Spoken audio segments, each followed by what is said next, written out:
मुझे जाना है, अगर तुम चाहो तो बाहर तक चलते हैं। क्या वो जा चुका है?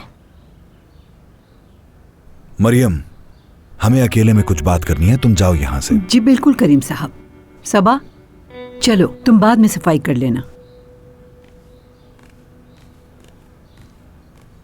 क्यों आया था वो यहाँ? ये इतना अहम नहीं है, बस वो चला गया। क्या कुछ कहा है उसने आपसे? ये मेरे और जिम के दरमियान की बात है। तुम अपनी अम्मी से कह सकती हो कि फिक्र ना करें, वो दोबारा कभी यहां नहीं आएगा। मैंने उसे अच्छी तरह से समझा दिया है। जानती हूँ उसने आपसे पैसे मांगे होंगे। मैं इस बारे में कोई बात नहीं करना चाहता।